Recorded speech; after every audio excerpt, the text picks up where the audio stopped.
Last I checked in on the Austin Metcalf Carmelo Anthony murder case, I wasted a half hour trying to hear the story from the Anthony perspective, as told by family spokesman Dominique Alexander at a press conference on April 17th, in which we heard no new facts about what happened 2 weeks prior on the 2nd.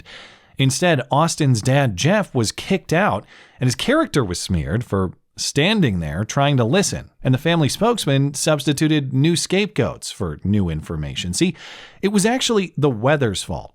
That's why Carmelo Anthony had to seek shelter from the rain in that tent in the first place. Ask your journalist, your weather journalist, how the weather was that day and that time. Also, the school's fault for not canceling the event due to the rain. You couldn't have a track meet in rain or thunderstorm or clouds. It was 30 minutes of fingers pointed in creative but preposterous directions, offering no new information to counter the prevailing understanding that this was straight up murder.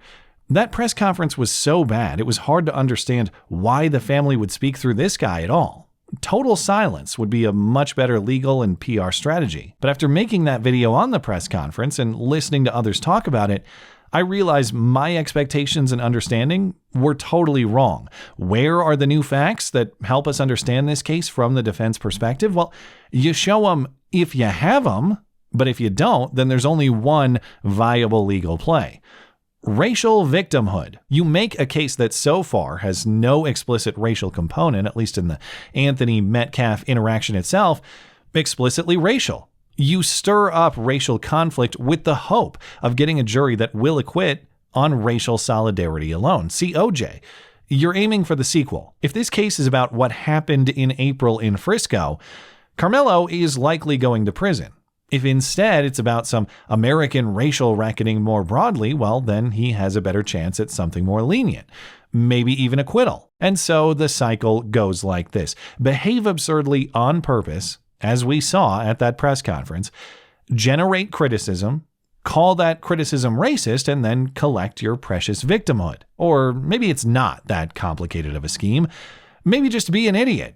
That's a simpler one-step cycle that generates the same criticism convertible to victimhood too. Or a dumb dick. That works just as well also. Here's Anthony family spokesman Dominique Alexander over the weekend just manufacturing that victimhood directly.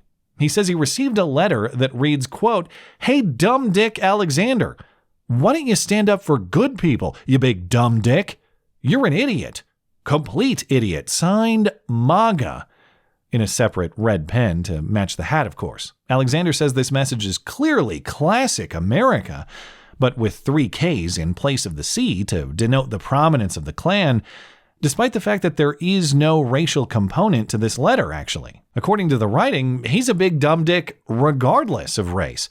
The KKK just hates him because he's stupid, not because he's black. And hey, if being called a dumb dick is the fiercest racism that such a brave racial activist will face today, well, then he's plenty safe enough, because withstanding junior high recess levels of bullying is what anyone else would call being an adult. And that's if this letter is even real, which of course it is not. But to prove all us doubters wrong, Alexander says he'll post a photo of the stamp that provided its delivery, which days later he still has not done, and doesn't prove anything even if he does, because mailing this fakery to yourself is just as easy as writing it yourself, though even that was pretty difficult for this big dumb dick. Only one screw up though, so decent job. I gotta think that's a pretty good effort for this guy, probably an improvement from last time. At the press conference, Dominique Alexander said that is all we'll be hearing from the Anthony family and from him until the trial. This will be our final press conference until this trial. We will not speak to the media again after this, and we will not be talking about the legal process regarding this case, okay? And likewise, good effort there, but not perfect either. He lasted 2.5 weeks before talking about it again, because now, along with this hoax letter, he has a new video doubling down on all the press conference insanity, which tells you this is the strategy. Once is a mistake, twice is intentional. And he's not just manufacturing victimhood here, He's manufacturing aggression, too. Alexander is reviving that old Savannah Guthrie bit from the Covington Kids episode in 2019. Remember that vicious smirker, Nick Sandman? He was aggressively standing there. The center of the firestorm, what critics characterize as a smirk on Sandman's face. There's something aggressive about standing there, standing your ground. Well, likewise, Austin Metcalf's dad showed up at the Anthony family press conference, and he was also aggressively standing there. And literally, he wouldn't even talk. He wouldn't even say anything. He felt like he could just stand there. That's not right. It was very upsetting to me. It's not right. Well, isn't it kinda right, though? Insofar as his son was killed and he just wants to hear why. Either way, it's definitely not legally wrong, considering he wasn't arrested or charged for this supposed aggression. But Alexander has a glimmer of a point here. Nick Sandman was on public property. Jeff Metcalf was not. So if Jeff Metcalf wasn't wanted there, he couldn't be there. So he wasn't, and he left. The problem, of course, is that point is self-defeating. It's a logical problem for the Anthony case. Please tell us again how wrong and implicitly threatening it is to be in a place where you aren't invited and have unknown intentions. He didn't come and asked or come to us and said. He just stood there. We didn't know what was going on. Right. You have no idea what he's going to do. He might even reach into his bag and pull out a weapon and act violently. We didn't know if we started the press conference, and I'm not accusing him of anything. We didn't know if he was going to pull out a gun. We didn't know what we didn't know. We didn't pat anybody down coming into the facility. Could you imagine how dangerous such a scenario would be? Well, that's why you got to act urgently to intervene. You can't just wait around to see a threat realized. It must be dealt with swiftly. What do I do? Wait until something happens and then stand in front of a camera and say, man, I'm sorry. And so Jeff Metcalf, as an unknown threat, had to be removed. And he has nobody to blame but himself. It wasn't the weather that kept him inside. It wasn't the venue that left the doors unlocked. This was Jeff Metcalf's fault for his aggressive presence in a place that he doesn't belong. Now, tell us your client's story again? Oh, no. These fingers only point outward, never back. We still have a scapegoat factory to operate here, and to the extent Jeff Metcalf presented a potential threat with his aggressive standing, he had to be removed. But it wasn't personal. It wasn't disrespectful. It's just he had to go for safety. Just someone showing up at our press conference? We can't just have that. But this whole notion that we just went after him and attacked him and just had this vendetta against this father who has lost his child, this was not an attack on him. Yeah, the problem is he didn't just remove him for safety and then proceed. Some of his first commentary that day was smearing Jeff Metcalf's character. That was disrespectful and just shows you all the character. So it was personal.